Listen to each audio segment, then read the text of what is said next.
साथियों नमस्कार। ग्लोबल ज्ञान चैनल पे आप सभी का बहुत बहुत स्वागत है। साथियों, अभी रेलवे का ग्रुप डी का पीईटी कंप्लीट हुआ है और जिन भी बच्चों ने पीईटी क्वालिफाई कर लिया है उनको मेडिकल के लिए एंड वेरिफिकेशन के लिए अभी वो स्टेप आया है। बहुत सारे बच्चों का कमेंट्स है कि इसमें कैसा होता है, लाइक शुगर हो, बीपी हो या फिर किसी टाइप का ऑपरेशन हो तो क्या फाइनली सिलेक्शन हो पाएगा नहीं हो पाएगा। रेलवे ने ये बात की ज़रूर घोषणाएं कर दी है कि अभी ग्रुप डी जो है ग्रुप सी में काउंट किया जाएगा और उसका टोटल जो फैसिलिटीज़ होती है ग्रुप सी का वो ग्रुप डी वालों को ग्रुप सी वाले की तरह दी जाएगी। जहाँ तक बीपी का सवाल है और हॉर्निया का ऑपरेशन भी हो या शुगर का है, बीपी का है, तो देखिए अभी ग्रुप डी में 4th ग्रेड में असिस्टेंट में मेन रूप से ये कोशिश की जाती है मेडिकल में कि बच्चों को कोई बड़ा से बड़ा बीमारी तो नहीं है। बड़ा से बड़ा बीमारी कहने का मतलब like heart problems, like cancer, like means बहुत बड़ा।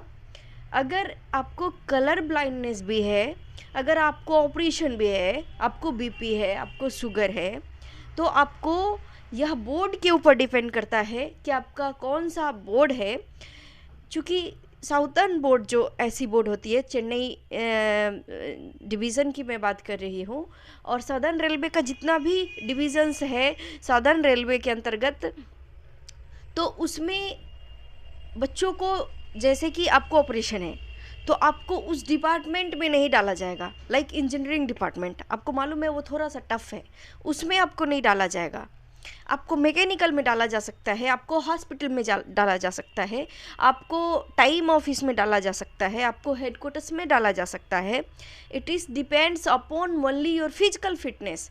और कोई बीपी है, शुगर है, तो इससे ज़्यादा फर्क नहीं पड़ता है।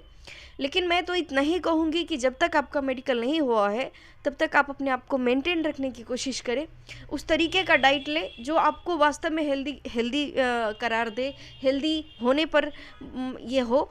लेकिन कुछ भी अनवांटेड एंड ऑल कुछ नहीं करना है। अगर आपको डिस्टेंस दूरी भी जाना है तो अभी इन चीज़ों से बचें। और जब तक मेडिकल कंप्लीट नहीं होता है तब तक आप लोग पूरा कॉन्सनट्रेट रहे कि हो जाएगा, मन में ये ज़रूर सोचिएगा। और मैंने आपको सीधी सी बात बताया है कि इन सारी प्रॉब्लम्स के बावजूद अगर आपको इस तरीके का बीपी भी है, शुगर भी है, तो आपको वहाँ नहीं डाल के, जैसे ट्रैफिक डिपार्टमेंट होता है, जैसे कि और सारा जो आपने क्राइटेरिया डाला होगा उसके अंतर्गत जो मेडिकल क्या आपको देता है updation, like A1 B1 C1 C2 like that, उसके आधार पे आपका डिपार्टमेंट तय होता है। सो डोंट वरी, चिंता मत कीजिए, सारे के सारे सिलेक्शन होगा, बशर्ते कि कोई बड़ा इशूज़ नहीं हो। देखिए मेन रूप से मैं अगर बता दूं तो ग्रुप डी में एक एक्सरे लेगा, जो आपका हार्ट का एक्सरे होगा, एक ब्लड जो होता है उसको बोलते हैं, हाँ, ब्लड चेक किया जाएगा। तीसरा ये है कि बॉयज़ लोग को और गर्ल्स लोग का 2 कंडीशंस होते हैं। तो बॉयज़ लोग को थोड़ा सा और भी 1 स्टेप्स है जिसको हॉर्निया एंड ऑल चेक करने के लिए बोलते हैं। और जो फीमेल जेंडर है उनको तो सिर्फ और सिर्फ ब्लड एंड एक्सरे। और यह मेडिकल, ये आप अगर लकी हैं, अगर आपके डॉक्टर अच्छे मिल गए, वो बहुत कोऑपरेट करेंगे आपको। कलर विज़न का चेक करेंगे आपको, कलर विज़न में आप मेल एंड फीमेल दोनों को चेक किया जाता है। तो ये सब कुछ चेक करके घर से जाएं। अगर नहीं भी हो तो डोंट वरी, वो अगर कलर ब्लाइंडनेस भी है फिर भी मैंने सिलेक्शन होते हुए अपनी आंखों से देखा है। So don't worry, colour blindness वालों ने भी अब नौकरी ली है। कई जगहों पे इसका अपवाद स्वरूप भी देखने को मिला है, लेकिन मैं साउदर्न रेलवे की बात कर रही हूँ।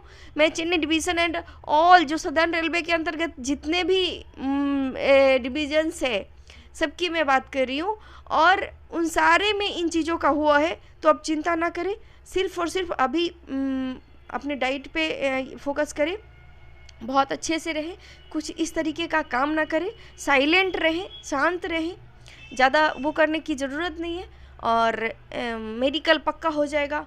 और अरे भैया आपका क्या है, लेवल 1 में आप जा रहे हैं तो चिंतित क्या है, उसमें मेन आप तो इंडियन आर्मी में नहीं जा रहे कि आपको A1 मेडिकल चाहिए।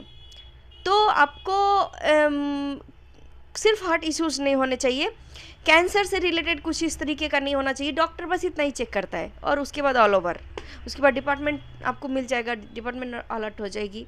जहाँ तक डॉक्यूमेंट वेरिफिकेशन की बात है, डॉक्यूमेंट वेरिफिकेशन के बारे में मैंने ऑलरेडी एक वीडियोस बनाया है, उसमें मैंने बताया है कि जो भी आप लोगों ने ऑनलाइन फॉर्म फिल किया था उस वक्त जो भी आपने डॉक्यूमेंट दिया है उसको सुरक्षित रखें। और जो भी अभी क्या है कि अगर आप रेलवे में जाते हैं उसमें ईबीसी का कोई भी ये नहीं है, ईबीसी सिर्फ स्टेट लेवल में काउंट होती है। तो जनरल, ओबीसी, ईडब्ल्यूएस, इन सारे जो डॉक्यूमेंट्स है इनको अच्छे से बना ले आप, 2-3 बार कंफर्मेशन कर ले आप कि सही है, अच्छे है, सिग्नेचर है एंड ऑल है, क्योंकि जाएंगे तो फिर रिटर्न बैक करना पड़ेगा। और आपको मालूम है कि दक्षिण भारत में जाएंगे 2300 किलोमीटर दूर, रिटर्न बैक होने में कितना तकलीफ होता है, ट्रैवलिंग करने में कितना तकलीफ होता है, वो मेरे से बेहतर और कोई नहीं समझ सकता है। क्योंकि 2300 किलोमीटर है। मैं north India to south India की बात कर रही हूँ, लाइक बिहार टू तमिलनाडु की बात कर रही हूँ। तो ऐसी बातें होती है और आप लोग सब कुछ एकदम करके जाएं, सब कुछ। अगर कुछ नेम इशूज़ है, उसमें मिस्टेक है कुछ भी, तो आप उसको एफिडेविट बना के ले जाएं। वहाँ पे कोई भी फॉल्ट नहीं चलेगा, इतना बात मानना पड़ेगा।